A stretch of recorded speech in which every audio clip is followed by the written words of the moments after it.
Punch and Judy, the depraved show, tormenting the minds of children for over 350 years. How did this violent, disturbing attraction spread across the seaside towns of Britain to become a cultural mainstay?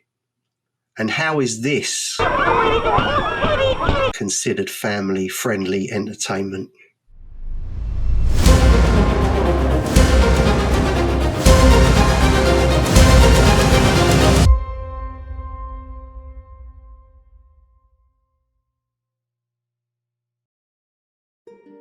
The history of Punch and Judy, the famous puppet show that has captivated audiences for centuries, can be traced back to the 17th century in England.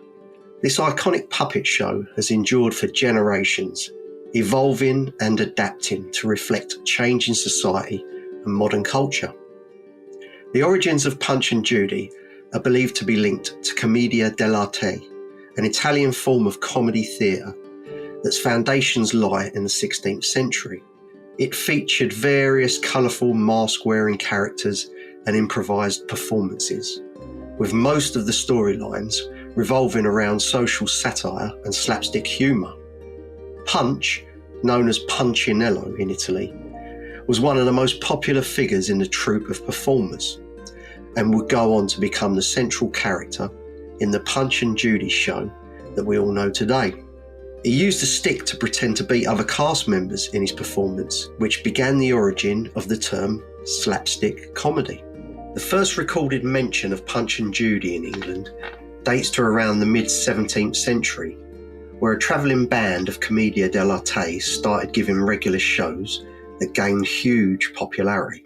One particular famous and frequent visitor to the shows was none other than Samuel Pepys, who went on to write in his diary during May 1662 about attending a show called Punchinello in Covent Garden.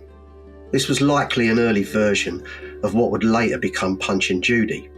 The name Punchinello gradually transformed into Punchinella and eventually shortened to Punch.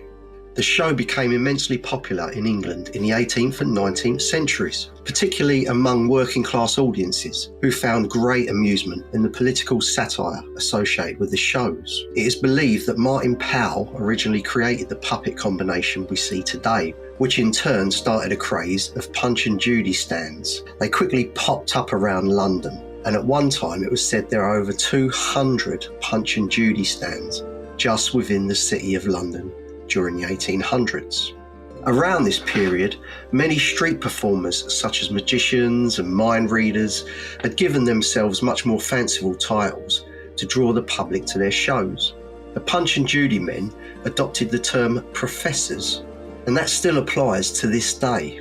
Puppeteers would set up a booth in a public square, often at a fair or a market, and perform episodes of Punch and Judy to entertain passers-by. The puppets were operated by a skilled puppeteer who would manipulate them using strings or rods, which later evolved into glove puppets. The main characters included Punch, Judy, their baby, the crocodile, and a policeman, and various other supporting characters. The story of Punch and Judy revolves around the misadventures of the titular characters. Punch, a hunchback figure with a distinctive hooked nose, is usually portrayed as mischievous and violent. He engages in absurd and often surreal encounters with other characters, often resorting to slapstick humour and physical comedy. Punch's signature catchphrase, "That's the way to do it," was often used after he had beaten another character with his stick and has become synonymous with the show itself. When train lines were built from London to various seaside destinations, Punch and Judy entertainers moved into these locations to find more lucrative tourist audiences and were hugely popular shows. They were preluded with drummers and pipes to build up the excitement and drama, along with someone called a bottler, who would go around the crowd while the show went on collecting money for the artists. These became highly entertaining for young and old alike, whereby the shows became kind of a news of the day comedy satire, and many people unable to read or write at that time, or even afford a daily newspaper, it became the performer's task of making fun of politicians and any breaking news, whilst the puppeteer remained anonymous. Punch, being a puppet, was able to get away with mostly anything he said during the performances, and the crowds couldn't get enough of it. It's believed that during this time, the famous catchphrase, "That's the way to do it," was coined as a sarcastic remark and caught on immediately, not only with other Punch and Judy performers, but also the general public.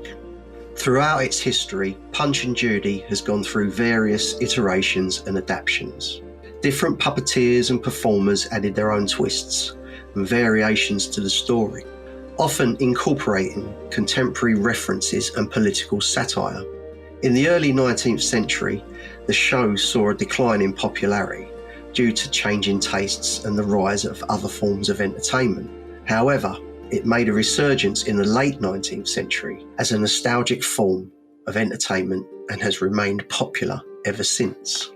Punch and Judy have been referenced with great effect throughout modern history. To name a few examples would be Harpo Marx performing with Punch and Judy in Monkey Business. The great comedy genius Tony Hancock penned and starred in a film called Punch and Judy Man. The folk rock band Marillion wrote a song called Punch and Judy. And our very own Punch and Judy in the disturbing Victorian horror graphic novel London Gothic, where we portray Punch as a resurrected, demented demon and Judy his human psychopathic partner. In recent years, there's been some controversy surrounding Punch and Judy due to its portrayal of violence and domestic abuse. Some argue that the show perpetrates harmful stereotypes and is no longer suitable for modern audiences, particularly children. As a result, there have been attempts to update and modify the show to make it more inclusive and less violent. Despite the controversies, Punch and Judy remains a significant part of cultural history, representing a unique form of traditional puppetry and street theatre. Its enduring popularity is a testament to its ability to captivate audiences with its timeless characters and comedic antics. Whether regarded as a beloved cultural tradition or a relic of the past, the history of Punch and Judy continues to fascinate and intrigue both young and old. There are still some amazing Punch and Judy performers today, mostly at Seaside locations, where the stand and puppets have been passed down through the generations of performers.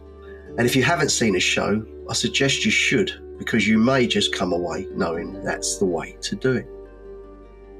So next time you hear the phrase, "pleased as Punch," beware the sinister undertones which refer to Mr. Punch being extremely pleased with himself after committing a heinous act of violence.